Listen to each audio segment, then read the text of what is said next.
Hey everyone, Craig Ball here. Hope you're well. The thing I want to talk to you about today is to stop complaining about not having enough time. There are so many distractions in our lives these days, it's actually probably getting worse. Smartphones, the internet, social media, which you may be watching this on, are all designed to pull us off track and to fill our day with stuff we really don't need.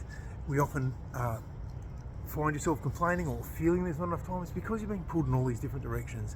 So what I suggest to do to cut through the clutter is make a determinant on a distraction. Is spending half an hour on your Facebook when you're probably in the middle of doing something different worth it? Probably not.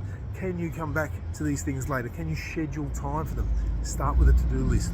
It's a great way to clutter through it. When it comes to a distraction, if you find yourself moving into these things, ask yourself, is it helping that I'm doing this? Is this pulling me away from it? If you're using it as a tool just to clear your head a little bit, sometimes that can actually work for certain types of distractions. But are you using them, or are you letting them use you?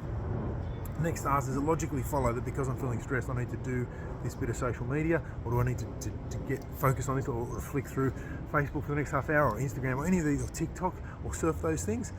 Or could my time better be benefited by going for a walk around the block and clearing my head the old-fashioned way, or getting centered, taking your shoes off and standing on the grass?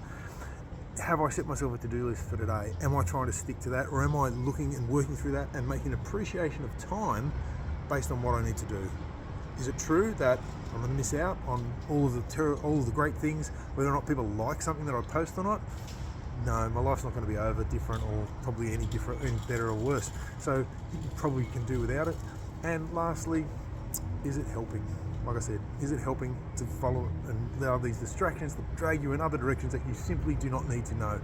The answer to those is probably no. So in order to work out whether you have enough time, set a to-do list, rank it in terms of 1 to 3 or 1 to 5, or however many things on your list, and determine what's most important and what are the things you need to get onto as your day moves forward. Appreciate the fact that you may miss some of them, but try to come back to it as often and as best you can. You may not always get it right, but starting with a plan, starting with a list will help you, and eliminating your distractions, or at least significantly reducing them, will help you to determine your time better and help you to get back in control of your life.